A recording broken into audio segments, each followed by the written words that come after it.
Hello दोस्तों, भानीराम डाल YouTube channel में आपका एक बार फिर से स्वागत है। आज का जो हमारा टॉपिक है वो प्रोसेसिंग से रिलेटेड है, जेली अवले है। देखो, जेली क्या होता है, अवले क्या होता है, पहले तो अपने डेफिनेशन की बात कर लेते हैं। लेकिन डेफिनेशन से बात क्लियर नहीं होती है, जब अपने प्रोसेसिंग पढ़ेंगे, जब कंप्लीट जेली की प्रोसेस हो जाएगी तब हमें समझ में आएगा जेली क्या होता है।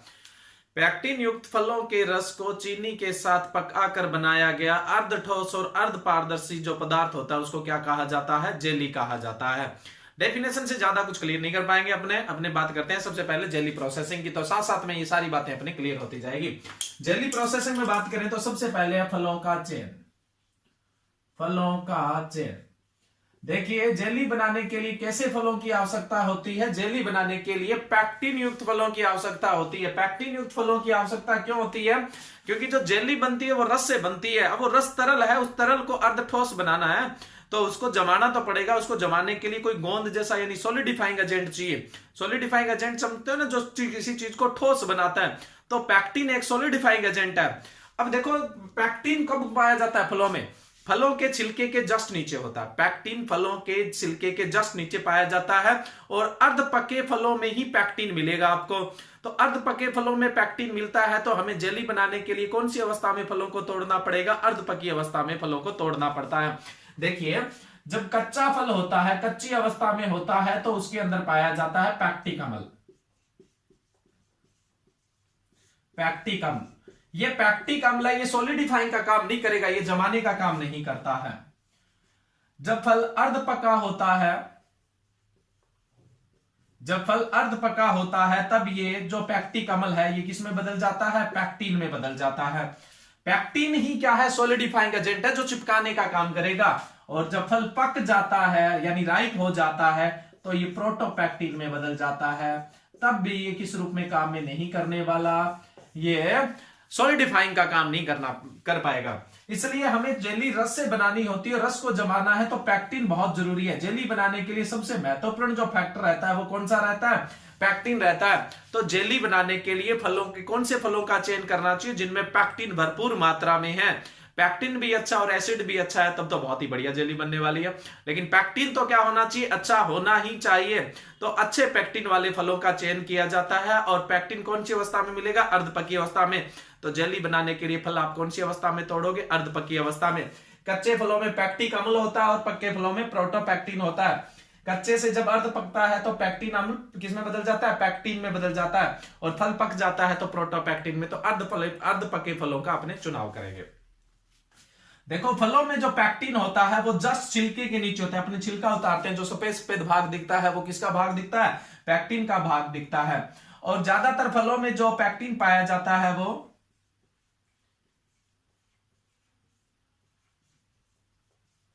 कैल्शियम पैक्टेट के रूप में पाया जाता है। फलों में जो पैक्टिन है किस फॉर्म में पाया जाता है? कैल्शियम पैक्टेट के फॉर्म में पाया जाता है, जिसको अपने जनरली क्या बोल दिया जाता है? पैक्टिन बोल दिया जाता है। तो अब इस हिसाब से जेली बनाने के लिए सबसे बढ़िया जो फल है वो कौन सा है? अमरूद। सबसे जो बढ़िया जेली बनती है वो किसकी बनती है? अमरूद। तो अमरूद का चयन करेंगे। अमरूद के अलावा और सबसे बढ़िया जेली किसकी बनती है? नींबू वर्गीय की। नींबू वर्गीय के अलावा स्ट्रॉबेरी, उसके अलावा ढेर सारे फ्रूट की बनती है, लेकिन सबसे बढ़िया जेली अमरूद की। लेकिन दुनिया में सबसे ज्यादा जो प्रचलित जेली है वो किसके? नींबू वर्गीय के। बढ़िया तो सबसे बढ़िया अमरूद की बनेगी, लेकिन सबसे ज्यादा नींबू वर्गीय की प्रचलित है। कारण क्या होता है?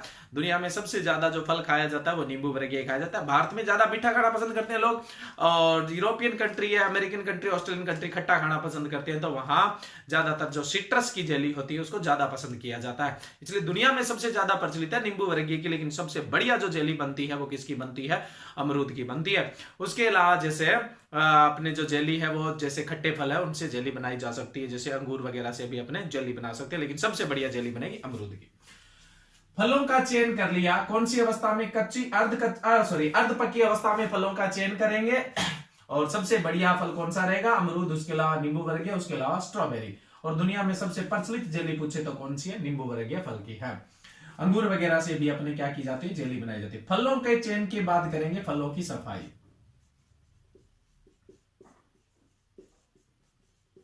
बढ़िया साफ पानी में धो लेंगे। किसी तरह का रोगग्रस्त या कीट वाला फल नहीं होना चाहिए। और जो फल तोड़ा है उसको बढ़िया धो लेंगे, वो फलों की सफाई हो जाएगी। उसके बाद अपने फलों की सफाई के बाद क्या करेंगे, फलों की तैयारी। फलों की तैयारी का मतलब है आगे अपने क्या करना है, इनको इनसे रस निकालना है।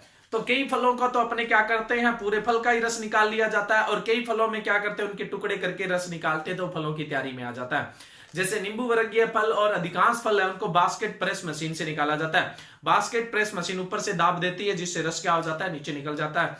तो ज्यादातर बास्केट प्रेस मशीन रस निकालने के काम में ली जाती है। फलों की तैयारी करने के बाद करेंगे ब्लांचिंग। ब्लांचिंग या विविकरण। ब्लांचिंग या विविकरण का मतलब क्या होता है, देखो फलों को प्रोसेसिंग से पहले 2 से 5 मिनट के लिए, 3 से 5 मिनट के लिए पानी में गर्म कर लिया जाता है, जिससे उसके सारे एंजाइम निष्क्रिय हो जाते हैं। जिससे अब फल को आप क्या है, काट के रख रहे हो या रस निकाल के रख रहे हो, उसका ऑक्सीकरण नहीं होगा, काला नहीं पड़ेगा। जैसे आप सेब काट के या बैंगन काट के रख देते हो, वो काले पड़ जाते हैं। कुछ लोग तो सीधा सीधा बोल देते हैं जी इनमें आयरन की मात्रा है इसलिए ये काला पड़ जाता है। ऑक्सीकरण के कारण काला पड़ता है, ऑक्सीडेशन के कारण। किसके कारण काला पड़ता है, ऑक्सीकरण। जब अपने बॉईल कर देंगे तो एंजाइम ही सारे निष्क्रिय हो जाएंगे, तो ऑक्सीकरण होगा नहीं, फल भी काला नहीं पड़ेगा और जूस भी कड़वा नहीं होने वाला। उसके अलावा उपापचय क्रियाएं भी क्या हो जाती है, बंद हो जाती है, जिससे प्रोसेसिंग के दौरान अपना फल खराब नहीं होता। तीसरा फायदा, चलो अपने यहाँ जेली तो रस से बनती है, कुछ और भी प्रोडक्ट है जैसे जेल, तो उस समय फल सॉफ्ट भी हो जाता है, उसका जो प्रोडक्ट बनता है वो कैसा बनता है, फिनिश बनता है। तो लगभग सभी फलों में जो ब्लांचिंग है, ब्लांचिंग को हिंदी में विविकरण बोलते हैं, 2 से 5 मिनट के लिए की जाती है। लेकिन आंवला और खजूर कठोर होते हैं, तो इनमें जो ब्लांचिंग है वो 5 से 10 मिनट तक की जाती है। बाकी जैसे प्याज है, लहसुन है, आम है, नींबू वर्गीय फल है, इनमें ब्लांचिंग करते नहीं है। क्यों? क्योंकि जो आम है, नींबू वर्गीय, इनका रस तो पानी में घुल जाएगा, इसलिए ब्लांचिंग नहीं करते हैं। और जो प्याज है, लहसुन है, इनमें जो सल्फर कंपाउंड होता है जिसके कारण इनका स्वाद आता है, वो पानी में घुल जाएगा, फिर उनके जो उनका गुण है, मेन गुण है, वो ही खत्म हो जाएगा, इसलिए उनमें ब्लांचिंग नहीं की जाती है। तो ब्लांचिंग विविकरण करेंगे। ब्लांचिंग और विविकरण करने के बाद फलों से रस निकालेंगे। फलों से रस निकालना, फलों से रस निकालेंगे। ज्यादातर कौन सी मशीन काम में लेते हैं, बास्केट प्रेस मशीन काम में लेते हैं। फलों से रस निकालने के बाद अगला जो स्टेप आएगा वो है पैक्टिन जांच करना। पैक्टिन जांच करना। पैक्टिन जांच क्यों की जाती है, क्योंकि फलों में जो पैक्टिन होगा उसी के अकॉर्डिंग अपने क्या करेंगे, उस रस के अंदर चीनी की मात्रा काम में लेंगे। पैक्टिन की जांच करने के लिए ज्यादातर 2 मेथड काम में लिए जाते हैं। एक तो होता है जेल मीटर, या उसको जेली मीटर भी बोल दिया जाता है। दूसरा जो टेस्ट होता है वो अल्कोहलिक या स्पिरिट टेस्ट होता है। सबसे पहले मैं बात करूं जेल मीटर। जेल मीटर कुछ नहीं है, एक कांच की बनी हुई नलिका है, जिसमें ऊपर का जो भाग होता है वो चौड़ा होता है और नीचे का भाग होता है वो पतला होता है, और आर पार बनी हुई नली होती है। जो पतला भाग होता है उसका व्यास होता है आधा सेंटीमीटर, 0.5 सेंटीमीटर, और जो चौड़ा भाग होता है ऊपर का, उसका व्यास होता है 0.75 सेंटीमीटर। इस पे एक निशान लगा हुआ है, भी यहां तक आपको फल रस भरना है। यहां पे पॉइंट लगे हुए होते हैं, ये अपने रीडिंग के लिए पॉइंट मिलेंगे इस पर। अब ये जेल मीटर के अंदर अपने को क्या करना होता है, बस कुछ नहीं है, सिंपल सी प्रोसेस है। इसमें आपने रस डाला, इस नीचे जो पाइप है उसके नीचे तो अंगुली लगा ली और उस पे ऊपर रस डाल दिया, जहां तक निशान दिया हुआ वहां तक भर दो। ये चौड़ा भाग होता है वो कुल लंबाई का 1/3 होता है, और पतला भाग होता है ये कुल लंबाई का 2/3 भाग होता है। और पैक्टिन ज्ञात करते समय जो फल रस है उसका तापमान लगभग 21 से 38 डिग्री सेल्सियस रहना चाहिए। कितना रहना चाहिए, 21 से 38 डिग्री सेल्सियस रहना चाहिए। अब ये जो जेल मीटर है, आपने इसको इस तरह से पकड़ लिया। अब क्या करेंगे, इसमें रस भर दिया। अब रस भरने के बाद 1 मिनट के लिए इसको छोड़ दो अंगुली को। अब अंगुली को 1 मिनट के लिए रस बहने दो। जैसे ही 1 मिनट पूरा होता है इसको क्या कर दो, वापस बंद कर दो। वापस क्या कर दो, इसको बंद कर दो। अब आप एक चीज सोचिए, पैक्टिन सॉलिडिफाइंग एजेंट है, गोंद की तरह। अगर वो किसी रस में होगा तो वो क्या होगा, रस गाढ़ा होगा, उसका बहाव धीमा होगा, यानी कम बाहर निकलेगा। अगर पैक्टिन कम है तो रस पतला होगा और बहाव क्या होगा, तेजी से, फ्लो क्या निकलेगा, तेजी से। अगर पैक्टिन ज्यादा है तो गाढ़ा रस है, गाढ़ा रस है तो यहां पे रीडिंग है वो ज्यादा आने वाली है। अगर रस पतला है तो रीडिंग क्या आने वाली है, कम आने वाली है। उस रीडिंग को नोट कर लिया जाता है।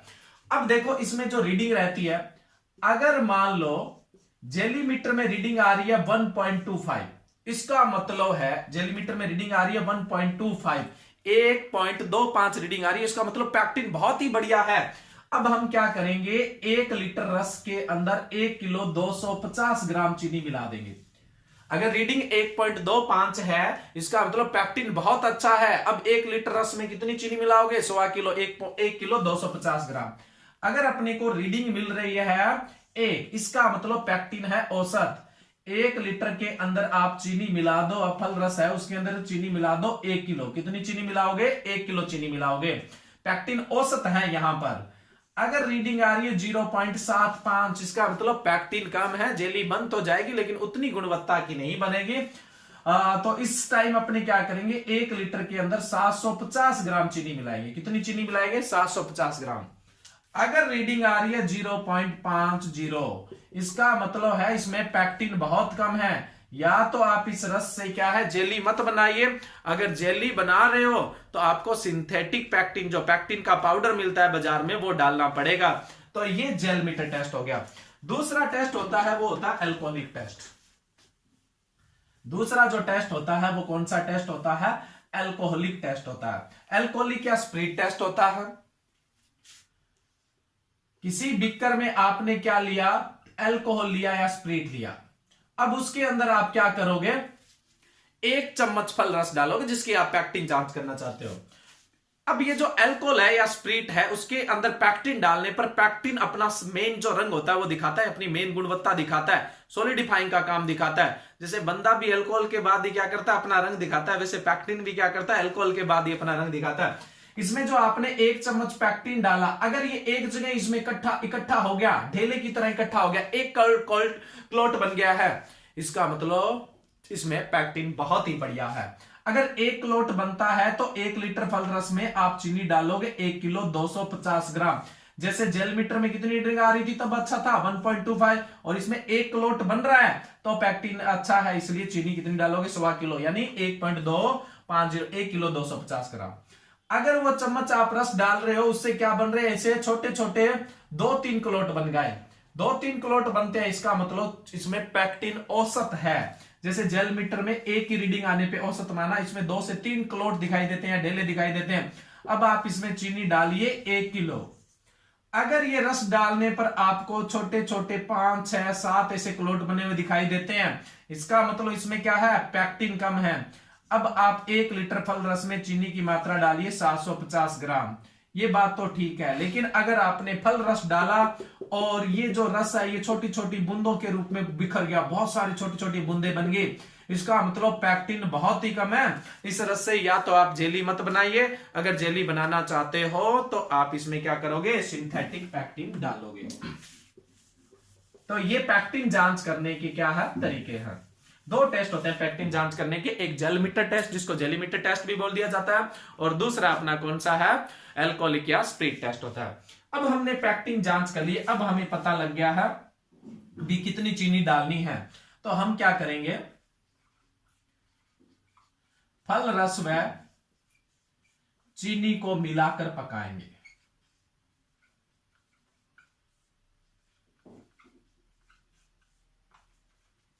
देखो फल रस है वो जेली में लिया जाता है 45%। कितना लिया जाता है, 45%।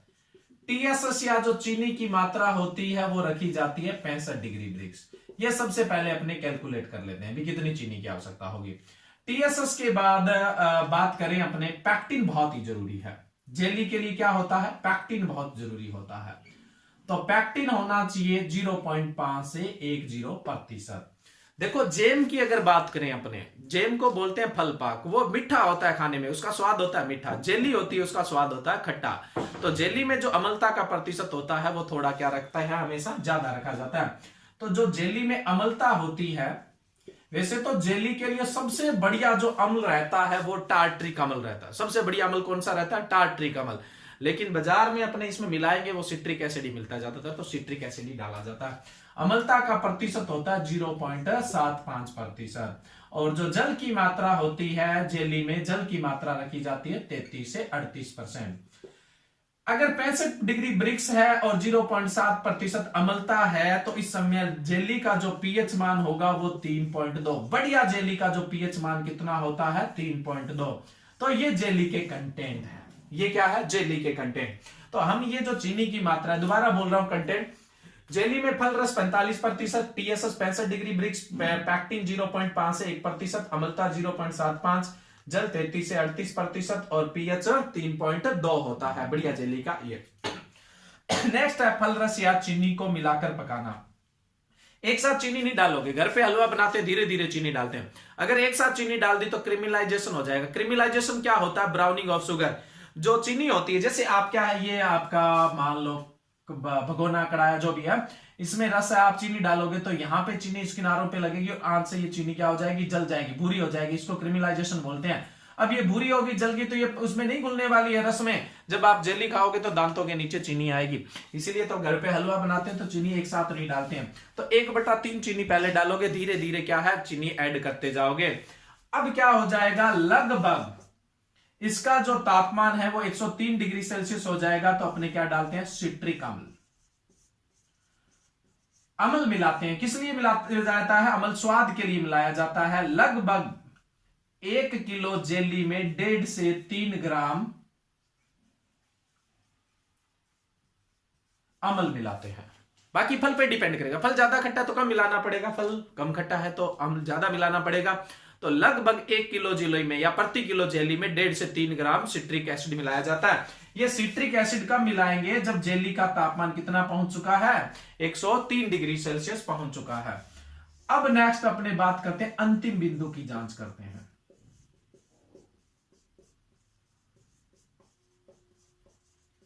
अंतिम बिंदु की जांच क्या होता है, अभी जेली पकी है या नहीं पकी है, इस बात की जांच क्या कहलाती है, अंतिम बिंदु की जांच, जजमेंट ऑफ एंड पॉइंट।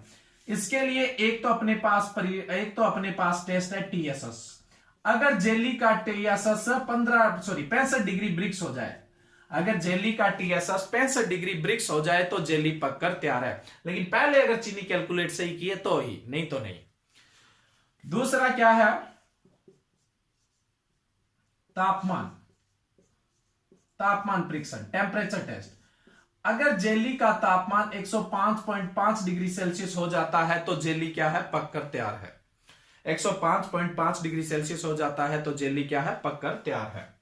उसके अलावा तीसरा जो टेस्ट होता है वो भार परीक्षण, वेट टेस्ट, भार परीक्षण, वेट टेस्ट। हमने जो जेली बनाने के लिए चीनी की जो मात्रा ली है उसके अगर 1.5 गुना मात्रा हो गई है, जो चीनी की मात्रा ली है उससे अगर 1.5 गुना मात्रा हो गई है तो अपनी जेली पककर क्या है, तैयार है। लेकिन ये जनरली काम में नहीं लिया जाता, क्योंकि ये बनती जेली को कौन वजन करके देखेगा। नेक्स्ट जो चौथा टेस्ट है वो है सीट टेस्ट। सीट टेस्ट को अपने चद्दर परीक्षण भी बोल देते हैं।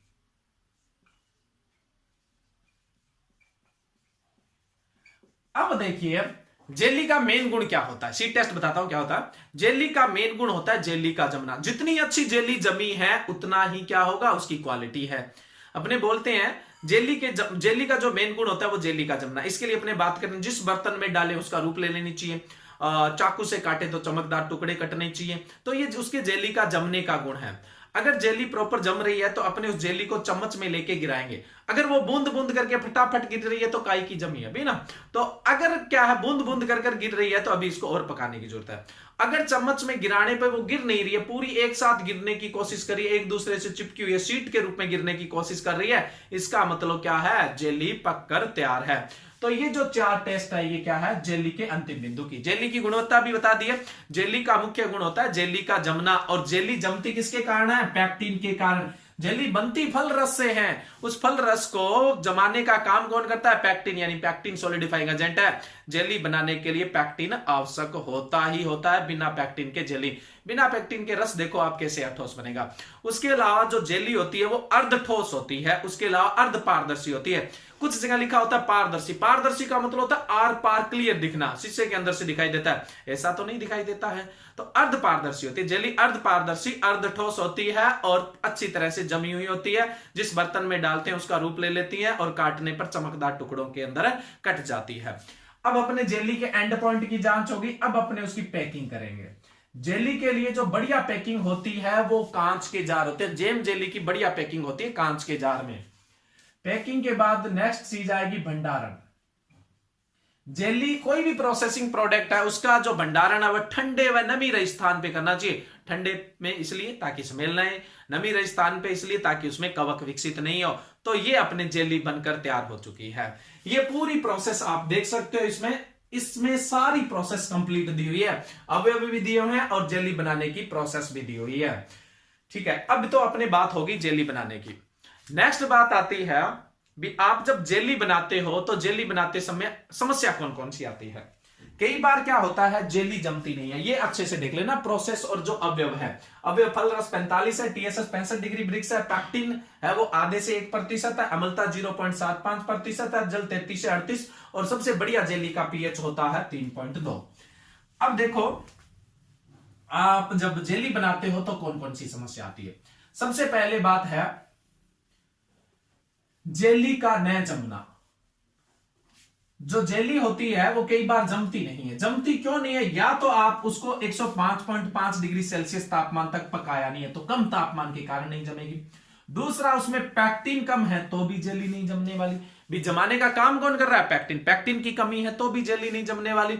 तीसरी चीज क्या है? चीनी की मात्रा ज्यादा है। चीनी ज्यादा होती है तो सिरपिंग दिखाती है। चीनी क्या करती है? सिरपिंग दिखाती है, तरलता दिखाती है। तो चीनी की मात्रा ज्यादा हुई तो भी क्या है? जेली नहीं जमने वाली है। और अम्ल की कम मात्रा हुई तो भी जेली नहीं जमने वाली, लेकिन अम्ल का कोई प्रभाव ज्यादा पड़ता नहीं है। नेक्स्ट है क्लाउडी जेली, क्लाउडी या धुंधली जेली। अगर आपने बहुत कच्चे फलों से रस निकाल दिए तो पारदर्शी नहीं है तो क्लाउडी जेली यानी धुंधली जेली होगी। दूसरा, जब हम रस निकालते हैं तो उसके ऊपर झाग आते हैं। रस निकालते हैं तो क्या होता है? झाग आते हैं। अगर आपने उन झाग को, स्कम को नहीं हटाया है तो भी जेली कैसी बनेगी? अपनी धुंधली जेली बनने वाली है। या फिर आप जूस को नहीं छानोगे तो भी जेली कैसी बनेगी? धुंधली। ये दूसरी समस्या। तीसरी समस्या है जेली में क्रिस्टल का बनना। क्रिस्टल का बनना क्या होता है? जैसे कठोर, जैसे मतलब कठोर दाने टाइप बन जाते हैं। कई बार अपने कोई घर में हलवा वगैरह बनाते हैं तो उसको ज्यादा पका देते हैं तो चीनी क्या हो जाती है? जल जाती है। चीनी जल जाती है तो वो क्रिस्टल से बन जाते हैं। या तो आपने ज्यादा पका दिया है तो क्या हो जाएगा? क्रिस्टल बन जाएंगे। या आपने चीनी बहुत ज्यादा ऐड कर दी है तो क्या बन जाएंगे? क्रिस्टल बन जाएंगे। एक होता है सेनेरसिस या व्हिपिंग जेली।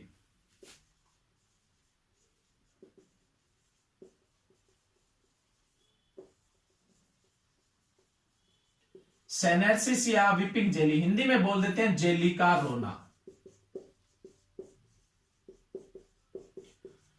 इंपॉर्टेंट है ये। जेली का रोना क्या होता है? देखो, आप जेली को किसी बर्तन में या जेली बनाने के बाद रख देते हो, उससे पानी का रिसाव होता रहता है तो उसकी गुणवत्ता खराब हो जाती है। पानी का जो रिसाव होता रहता है उससे क्या हो जाती है? गुणवत्ता खराब हो जाती है। उसको बोलते हैं सेनेरसिस जेली या फिर व्हिपिंग जेली या फिर जेली का रोना। ये जो कंडीशन है ये किसके कारण होती है? अम्ल ज्यादा है और पैक्टिन और चीनी दोनों की कम मात्रा है तो आपको सेनेरसिस जेली मिलेगी। तो जेली बनाते समय 4 समस्याएं आती है। जेली का न जमना, जेली में क्रिस्टल का बनना और जेली का धुंधला होना। ठीक है। नेक्स्ट बात आती है अपने, देखो ये जो जेली के अंतिम बिंदु की जांच है यहां डिग्री सेल्सियस में दी है, डिग्री फारेनहाइट में भी पूछ ली जाती है। नेक्स्ट जब अपने जेम वाला टॉपिक करेंगे उसमें डिग्री सेल्सियस से डिग्री फारेनहाइट में कन्वर्ट करना भी आपको बताया जाएगा। तो आप डिग्री सेल्सियस में याद रखिए, फारेनहाइट में याद रखने की जरूरत नहीं है। फॉर्मूला याद रख लेना, डिग्री सेल्सियस को फारेनहाइट में कैसे कन्वर्ट करते हैं और फारेनहाइट को डिग्री सेल्सियस में कैसे कन्वर्ट करते हैं। एक प्रोडक्ट होता है मार्मलेड। मार्मलेड एक जेली ही है और कुछ नहीं है। मार्मलेड क्या होता है? एक जेली होती है। जो जेली नींबू वर्गीय फलों से जेली बनती है उस प्रति किलो जेली के अंदर अपने क्या करेंगे? नींबू वर्गीय फलों के जो छिलके होते हैं वो न्यूट्रेटिव होते हैं, लेकिन उनमें कुछ ग्लैंड्स, ऑयल ग्लैंड्स होती है जिनमें एल्केलॉइड्स होता है, वो कड़वा होता है, सीधा तो खाया नहीं जा सकता।